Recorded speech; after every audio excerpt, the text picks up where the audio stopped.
drive of the afternoon. It's the first day of ESL R1 here at Gamers8, and it's great to be along with you. I'm Ewan O'Leary. I'm Julian Kankapati alongside me. We're very excited. It's been incredible so far, and I think now we get set for what is the toughest of the groups. This is one where we're not expecting many to go through, and some big names are expected to go out. If you could select one of them that you wouldn't want to be in, this is the one. Group C, we selected our LG driver to watch. It was Darren McCormack. You can see him on your screen there. We could have selected about 9 of them, to be honest. We really don't know. And the interesting thing about this format means that because this is so competitive, it actually could mean that the least drivers from this group could go through. It gives the opportunity to those in the other groups that maybe can score points in one of the 2 races and build themselves up to be able to take advantage. The common logic seems to be that between 30 to 35 points should be enough to get you up into tomorrow's final activity, and that means a race victory should be enough to secure you on through. But you're going to need at least 2 more podiums to achieve that mark. Yeah, and some of the other things that happened during the last race, of course, that maybe we haven't touched on so much so far, is who's really rising and falling. You know, who's actually going to make it or not. As you say, race winners likely going to make it. Kevin Siggy probably going to finish first, to be honest, if this championship mattered, but unfortunately it doesn't for him. He's just through to tomorrow, that's all fine.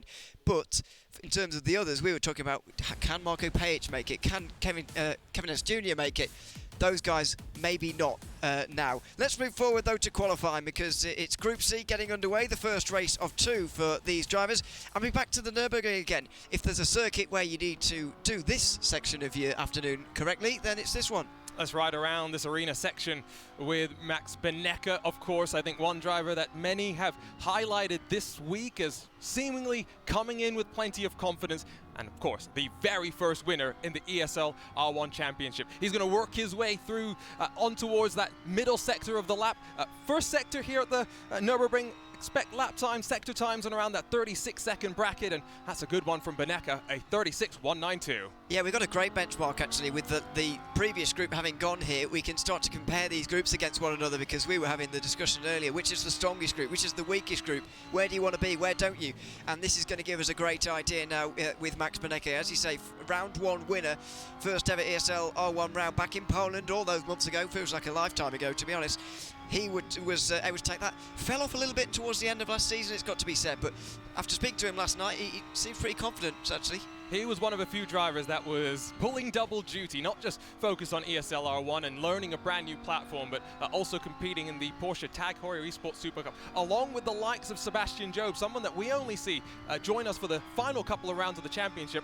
And well, he was able to make his way up into second in the points there, and so less focus here allowed Sebastian to have the success there for Benecke. He's looking forward to full focus here on Rennsport. And we're looking forward to seeing what benchmark he can set.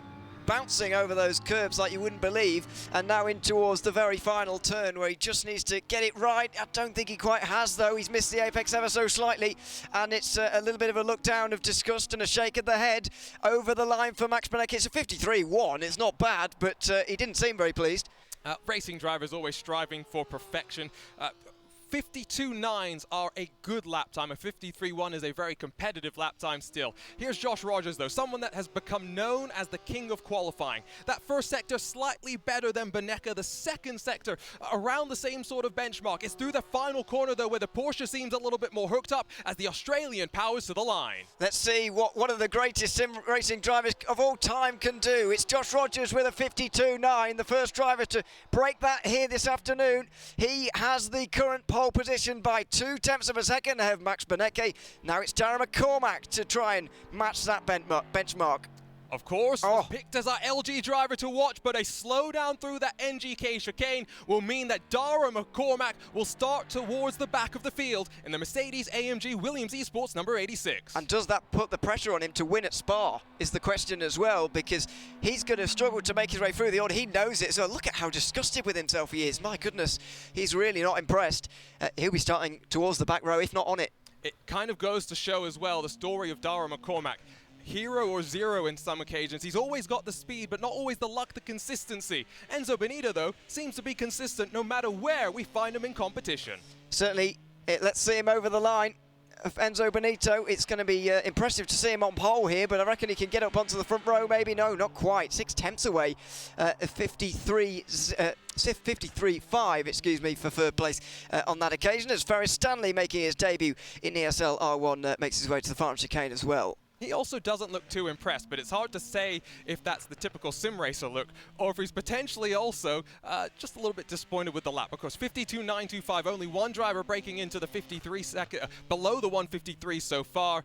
Ferris Stanley to the line. Don't think he's going to be able to do so. No, I don't think so. Over the line, and yeah, it's a couple of seconds away. 54.3, sorry, there, fourth place for him at the moment. Miko Gala then, let's see what he can do for Heroic. They've had an all right day so far. They've got Tommy Oscar probably through. They didn't have such luck, I'm afraid, in the second group. However, Miko Gala's going to be on that bubble, isn't he, really? Of course, won the Skip Barber iRacing Formula Series last year, gave him the opportunity to go out in the real world and drive some real world cars. So much experience, joins this Heroic outfit that has looked quite strong in their Porsche at the very end of the spring season, but that's not going to be a great lap time for him. Another one being struck by the slowdowns. We've been hyping up this group, but they've not done very well so far, have they? They're all finding out just how difficult this track is. Sorry to say that.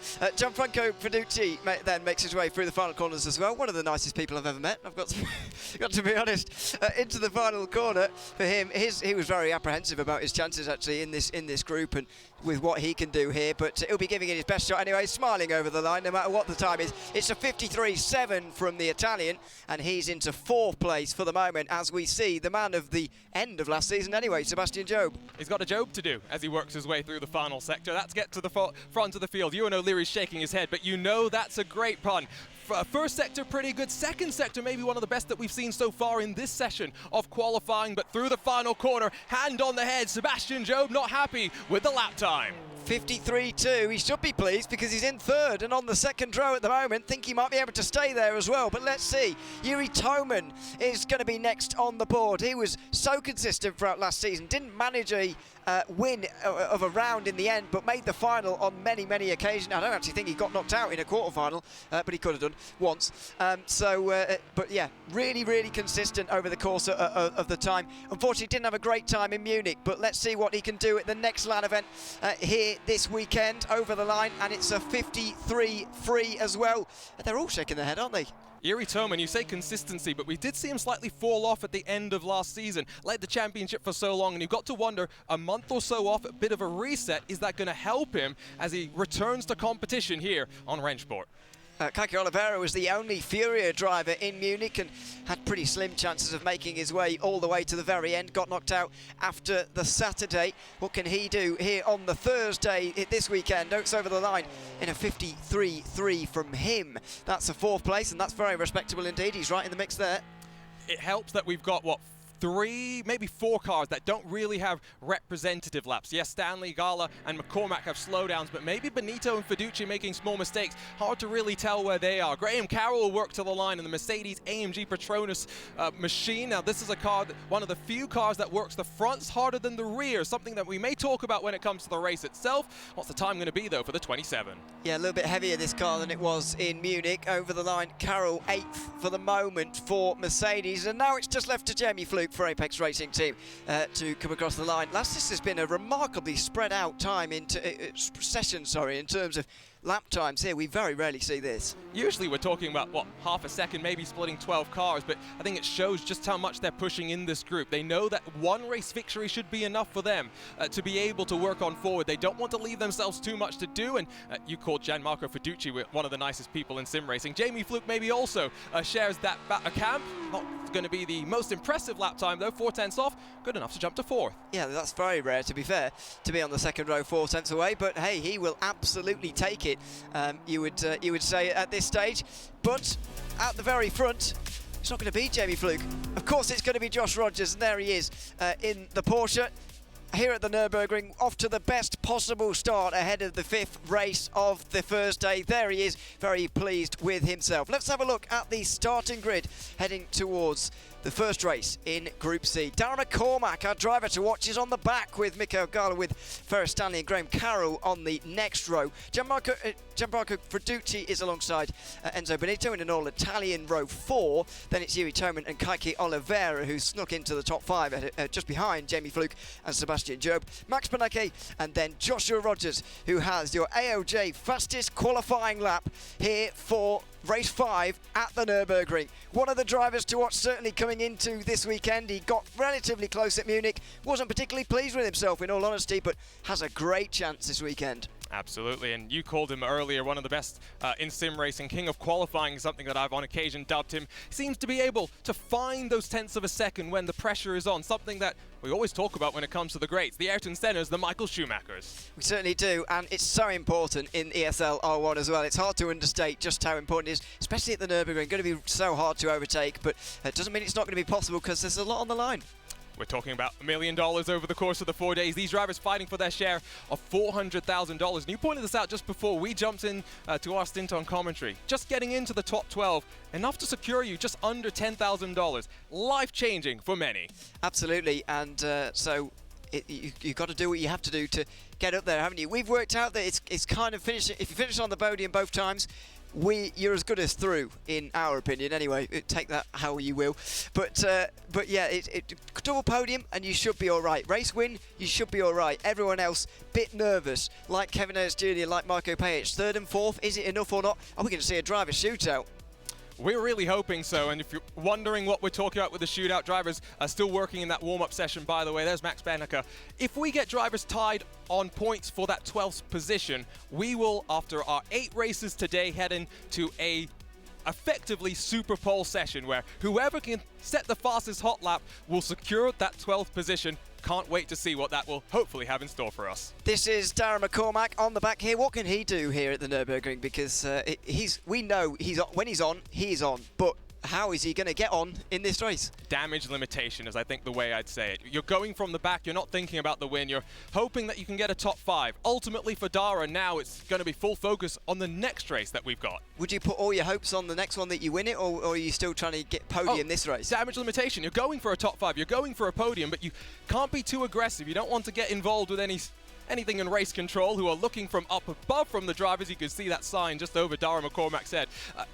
Damage limitation, I think, is the way to look at this. All right, I personally have my sights on race 2, to be honest, because top 5 is going to be so difficult to achieve. But as we look at the great trophy they'll be competing for. But if you give up in race 1 and you now don't win in race 2, that's you out and done. Remember, 35 points for a win today, 25 for a win tomorrow. Absolutely, and that's all to, of course, encourage those who don't do so well in race 1 to go well in race 2, or at least try to. As we saw with Luke Bennett, you can't give yourself too much work to do. You just contradicted yourself right there. Sorry. You made my point for me. I love it. Sorry about that. I do change my mind quite often, so you'll have to allow me to. Yeah, you'll have to allow me that one. But let's see how he gets on. Anyway, we saw chaos in some ways at the start of the previous race, so you know we don't know what we're going to see here. But let's find out, because the lights are about to come on now for race 5 of the afternoon. It's the Nürburgring. The first time we're seeing a track for the second time here this afternoon. It's Josh Rogers from the start with Max Benecke alongside him. Let's see how they get on in towards turn 1. Josh Rogers away relatively well in the Porsche with the Maus Audi alongside Max Benecke. Immediately has to defend from Sebastian Job in the BMW, who goes to the outside line in towards turn 1. And there's Jamie Fluke. We're almost 4 wide off the first turn. Josh Rogers hangs on. One of the BS competition cars, I think it was, may have got spun around in the background, and Sebastian Job goes for second. He's going to try and find a hole, but the Maus Audi shuts the door in through the arena section. Nice tidy start through the field. And now you've got to wonder, with the opening sequence done and dusted, who's going to be aggressive, who's trying to work their way forward to stop Josh Rogers potentially breaking away. It's going to be very difficult to do so, though, because we know how good he is. It was Kaiki Oliveira who went around with Gianmarco Freducci by the looks of things. They're at the back and will be resting their hopes on race 2 by the looks of it. Darren McCormack is already up to 9th place. A good start from him, possibly going off to what you say, damage limitation. How much of that is he going to be able to do over the next 8 laps? Sebastian Job joins us for his first LAN event in 4 years. That's one of the things that I've been quite interested in talking with the drivers, Ewan, because of the scale of this event. We see the lights in that initial shot, the scale of this event, and for Sebastian Job, he's saying he's relishing this environment, the excitement, the energy, and hopefully plenty of these drivers are feeding off it. Absolutely, he certainly was having a good run of form towards the end of last season. Let's not forget, in just 3 rounds, he very nearly made the Munich Major, showing that you don't actually need to have driven Rennsport since it was first, released to these guys anyway, back in February, to be up there in pace. If you're quick, then you're quick. And Sebastian Job proving that right now with a little bit less experience maybe on this Rennsport platform than some of the others. He's in 3rd right now, just ahead of Jamie Fluke, then Yuri Toman, Enzo Benito. We're watching this battle for 8th place with Ferris Stanley in front of Darren McCormack. On board with the Irishman, who's gone from 12th to 9th in that opening lap, and now, like I said, top 5 not totally out of the equation. It's going to take some work, and McCormack shows his nose to the inside, and Ferris Stanley's not going to, I think, fight this one too hard. McCormack's going to force his way on through, though, bit of contact, and Stanley still on the inside. He's not going to give up, in fact. Up the inside through turn 2, and watching behind is Mikko Garlis just to see what's going to happen here. In towards turn 3, so close, as you can see from the onboard, and Darren McCormack can't get through. This is really detrimental to his race now. He needs to quickly and efficiently make his way through, and if Ferris Stanley's going to defend like this, then the Irishman will be stuck in 9th place. For both Stanley and McCormack, they've got to be concerned. The fighting has already dropped them 1 second off the back of Graham Carroll in the 7th place Mercedes AMG Petronas 27 machine, and so we saw earlier what was a really fun battle at Monza for 9th on back, but all that fighting dropped them 7, 8, 9 seconds away from those at the front. McCormack cannot afford to be dragged into a fight like that, and for Mikel Gallo as well, he'll be hoping that McCormack doesn't try and make things even more side by side. Exactly, it doesn't even matter in the end if you're fighting for 9th place, because you just know that you won't be making the overall top 12, which of course you need to. Whittling down 48 drivers to just 12 in one day here in ESL R1. We're absolutely ruthless, and tomorrow it's going to be a whole different ball game, so make sure you join us for that. But for now, it's about being at the front, and Josh Rogers has managed that so far. Max Benecke and Sebastian Job on the podium currently. We're back here for 8th place with Ferris Stanley just in front of Darren McCormack, who we ride on board with here. No doubt sizing up another move while he's being sized up by Mikko Gallo as well. You mentioned, by the way, ruthless as Mikel Gallo's off to pit lane. Now, is that related to potentially cutting the course one too many times? We'll see if we can get word on that. But you mentioned ruthless. Drivers get just 2 races today. That's not much time to get any points, and you say 48 goes down to 12. They now, for any drivers that don't get through today, focus just on the team's championship, excuse me. And if a driver gets knocked out today and their team gets knocked out on Saturday, then they've done 4 races in the entire weekend, when there's, we could well see well over 30 here this weekend. I know that no driver will be getting anywhere near that, but that would be pretty, soul destroying, really. You wouldn't even feel like you've really had a proper go.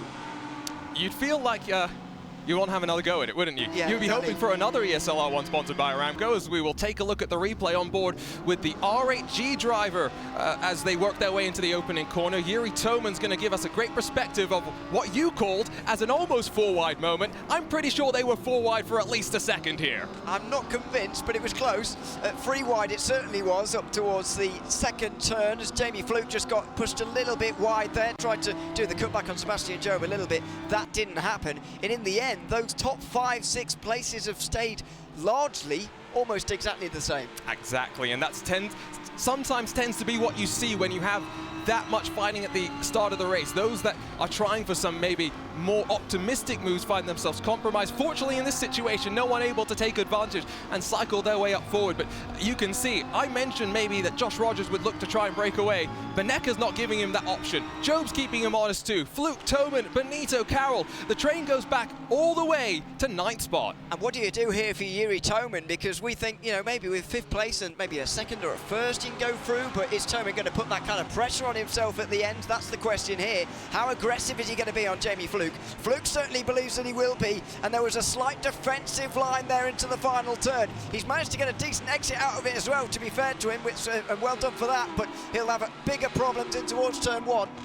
Jamie Fluke was saying that he's enjoyed the fact that we haven't added any new tracks for him to get to grips with. He'll hold that inside line, force Yuri Toman to try and sweep around the outside. Corner falls away from you on the inside, but not a problem initially for Jamie Fluke, but Yuri Toman so confident, so brave, to the inside in through turn number 2. He gives just enough room to Jamie Fluke, who's really got his work cut out now. He'll have to back out of this, will he? Well, they're touching now through turn 3, and Yuri Toman is through into 4th place. Here comes Enzo Benito as well. Very good exit from turn 4, and will it be bad to worse for Jamie Fluke now? Up the inside for the red line driver. He's not quite committed enough in towards turn 5, and so will have to stay in the position he already is, which is 6th place. Down towards the hairpin they'll go. There should be another run here for Benito, but it will be a bit of a lunge from here. Let's not forget that for red line, they surely want to see another one of their drivers advance. Kevin Siggy was so dominant.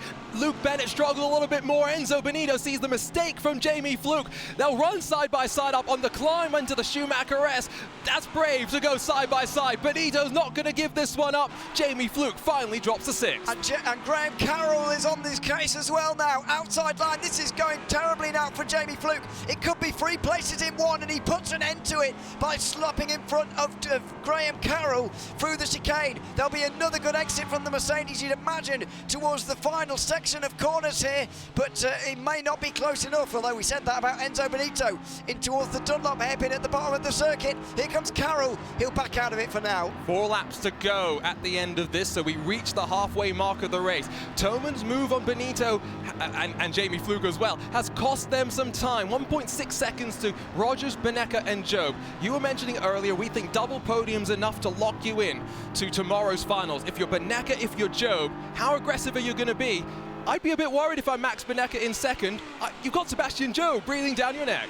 Yeah, and it does take away something from the pressure that Josh Rogers is going to feel, because Benecca will be a bit hesitant, as you say, to go for that victory with Job so close, although there are 15 points to gain there, so it's absolutely massive, so you just never know at this stage. Looking back from Enzo Benito at the moment towards Jamie Fluke and Graham Carroll, who have just backed off from each other for the moment, but still roughly half of this race remaining as we go and look at the Miles Audi of Max Benecca. He's picked up the form a little bit since the major in Munich, the only driver to start that day inside the top 12 and end outside of it and get somewhat surprisingly knocked out on day 1. We're seeing the form return again, and I think it goes to show how important it has been for drivers to have sole focus on this. Even Dara McCormack's mentioned on occasion that jumping between Wrenchport and his obligations in the world of SRO esports sometimes tends to take him a couple of laps to get back into the rhythm, and those are laps that take away from other practice, building the setup to be a little bit faster, finding the meters, the inches sometimes in braking to be able to send it a little bit deeper, and so it can be very, very challenging. Benecca talked to me in some interviews that we've done, saying that it's one of the most challenging years of his life that he's ever faced. But look at him now in second, calm, cool, collected as ever. And he's faced some years in sim racing now. He's very experienced. Is Max Benecca. Comes from iRacing most of all. That's where he's done a lot of his driving over the course of the years. But Josh Rogers is no stranger to that platform either, having 3 world titles to his name on that platform and a number of close calls as well. Max Benecca then out of the final corner. He's nowhere near close enough at this stage. We're in this bit of a waiting game. Don't really know how Benecca can get a lot closer. Really. This is the problem you find. You sort of find yourself knocking your head against a brick wall sometimes. Sebastian Job's dropping back, and it gives the opportunity for Benecca to go a little bit more offensive. We are going to see him search, because we've said that a win is an all but guaranteed spot inside of the finals. You said you don't want to leave yourself too much work in the second race of the group. Surely, if Benecca sees the chance, he'll go for it. You'd think so. But you've got that lurking threat of Sebastian Job as well. Josh Rogers then out of the Mercedes arena, somewhat ironically. They'll all run out wide, maybe using those 1 or 2 cut tracks that they have remaining, but there won't be many here.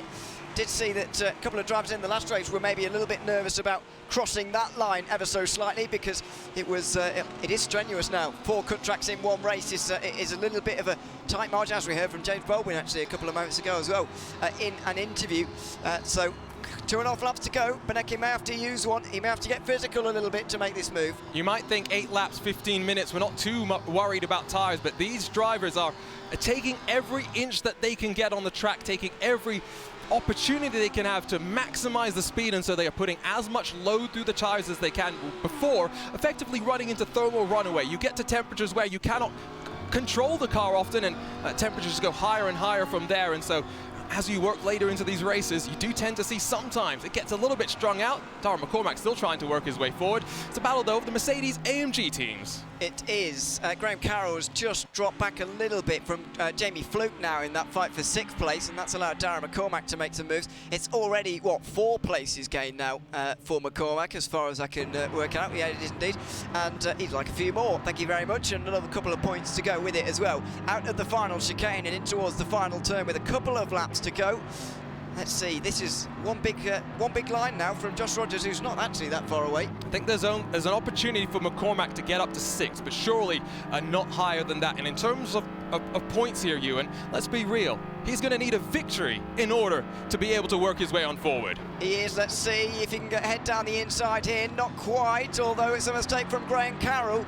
And now it's Darren McCormack on the outside in towards turn 2. He'll back off through here. Will he fire it down the inside at 3? This is what he's looking for. He's going to have to be late on the brakes because Graham Carroll was waiting for him. Covered it off, and that's one of the things you can do through that Mercedes-Benz arena. Go a little bit defensive, tighten the line, but really it sets you up to get a better exit out as well. It's one of those things that goes back and forth, and so McCormack will continue to work, but you can see the laps winding down. Fluke starting to stretch his legs to break away from Carroll as well. Oh, contact made. A big dive down the inside from Darren McCormack, and I think he's let that one go because that would have been illegal. A little bit of racing incident there, a bit of a argy-bargy moment, but for Darren McCormack, this is that damage limitation, right? Doesn't want to end up with a steward investigation with race control looking up from above, and so backs out of it for now. We'll try and work on it, but surely that now 1.5 seconds up to Jamie Fluke. That's 6th gone.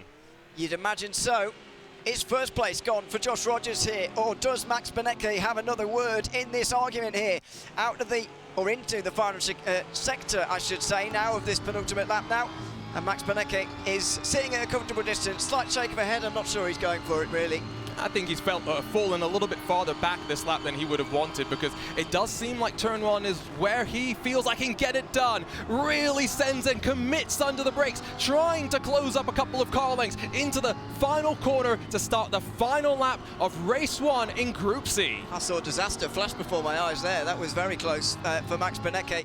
Josh Rogers maybe slightly earlier on the brakes, but Benecke went right for it in towards turn 1. They'll go. They're quite far away, but Sebastian Job now is having to weave around. Yuri Toman not that close. But we talk about double podiums being enough. For Sebastian Job, he cannot afford to slip backwards. 12 top drivers in this competition, and we know 1 is guaranteed to win each race, 2 may be guaranteed to work on forward. So many strong names will be watching on from the sidelines tomorrow. Oh, Graham Carroll fighting with his Mercedes now is another one of them. Darren McCormack trying to make a move. This is another 2 points on the line, as I mentioned earlier on, but it's only 6 for this position. It's not great for either of them. It is, again, like you said now, all down to race number 2 for Darren McCormack. He tried, but now he's going to have to win that 2nd race. So I was right. No, you're still wrong. Okay. Because now if he doesn't win the next race, he's left himself with a lot of work to do. I can't even remember what I said anymore, to be honest with you. But anyway, they're going to fight for it no matter what here. Darren McCormack is really wanting this place now. Graham Carroll will want to hang on to it. He's missed the apex slightly at the final, the hairpin, but that's all right. He can cut back for a late apex as the 2 leaders get close. And this is why we said that the Mercedes uses its fronts more than the rears. You're seeing Graham Carroll struggling to turn the car in with the wear that he's got. Max Benecke getting very close now into this chicane. It's going to be final lap and last chance saloon if he wants to go for it. Same for Darren McCormack here. Going to be 2 close finishes across the line here, I reckon. Josh Rogers will be getting a little bit nervous now as Max Benecke sees a chance to get himself through almost immediately. Oh, he looks to the inside. He's not late enough on the brakes. Will Josh Rogers make a mistake? When do we ever see that? Not on this occasion. Out of the final chicane he'll go, and into the final turn he defends just to make absolutely sure. But was it ever in doubt? Possibly not. Josh Rogers wins race 1 in Group C here at the Nürburgring, just ahead of Max Benecke. Sebastian Job and Yuri Toman will round out the top 4. Barely any emotion, almost a shrug of the shoulders. He's very pleased with his races. Graham Carroll just beats Darren McCormack to the line. Or which way round have they finished? It's hard to tell. It looked like Darren McCormack relieved the pressure on the throttle. Not sure if that's the line it was Carroll in front or not, but we do know, like you said, it's Josh Rogers on top. Josh Rogers, race winner in race 5. And there he is, almost as if he's been for a pint of milk, to be honest. He's absolutely unbothered, but he should be making his way through now in towards the second day here of the ESL R1 at Gamers8. So well done to him, and now it's up to everyone else to try and join him in that particular position. As Barney's just standing by at the moment, waiting for him. But let's have a look at the race itself, starting here with Josh Rogers and Max Benecke on the start. I mean, not a lot changed here, to be honest. Not a lot initially, but as we went 4 wide for a moment, we thought that there may have been an opportunity for things to change. Job did go defensive. They were 4 wide for a second, by the way, Ewan. And then Jamie Fluke on the outside tucks back in, and like you say, 4 wide led to no changes. Yeah, and even with Sebastian Jobs here, little look up the inside of Max Benecke, couldn't quite do it on that occasion, so Fluke and Toman followed on from there, and that's largely how the top 3 finished anyway. Let's have a look at things from Yuri Toman's perspective here. He's got Jamie Fluke just in front and one of the BMWs alongside, down towards turn 1, left with little pace to go, really. It was nice and tidy for them, but ultimately Josh Rogers on top. Absolutely. Max Benecke just in behind. Let's have a look with Josh Rogers now. Welcome back to the main stage. We're getting snug here with Josh Rogers. You should be feeling very good after that first performance. Now, let's bring it back a little bit. We've been talking a lot, you know, myself and the commentators and the analysts about qualifying being more important than ever in such a short format like this. Now, Arj, one of our commentators, has very kindly named you or dubbed you the king of qualifying. Now, I think that's got quite a nice ring to it, but how are you feeling after that race? Yeah, honestly, I'm feeling okay. It was definitely a lot, I guess, more difficult than I expected from a tyre perspective. They dropped off much more than I expected, so yeah, it was tricky to keep Max behind in the end, to be honest. I had very little confidence under brakes, and especially mid-entry rear grip was very lacking, but yeah, look, we got it done in the end. 35 points in the bag. Puts us much closer to tomorrow. Obviously, still need at least, you know, somewhat of a reasonable result in the next race. But yeah, honestly, I'll just try and go out and have fun in the next one like I did in that one, and we'll see where it puts us. بالضبط. بعد ما سألنا المتسابقة معنا جوش روجرز اللي شفنا فيها السباق كيف كان معه، وحتى برضو نبغى نعرف تفاصيلها أكثر، وذكر أن فعلا كان السباق بالنسبة له كان جدا ممتاز وقدرنا يتفوق فيه، وهذا أهم شيء. صحيح يقدر يحصل منه النقاط، لكن هذه كلها إنه جالس حرفيا جالس يتعلم، جالس يتطور، لأن الأهم بالنسبة له هي في النهائيات اللي راح تكون بكرة. Now, you've already mentioned Max. He was kind of breathing down your neck a little bit, wasn't he, from, I would say, maybe lap 6 onwards. Now, did that force you to send it a little bit more, or did you still just feel comfortable right to the end? No, honestly, I was just trying to stay as consistent as I could. I knew that I had to try and keep the tyres alive wherever possible, which meant sometimes, you know, maybe being a little bit more gentle on the car than what I maybe would want to.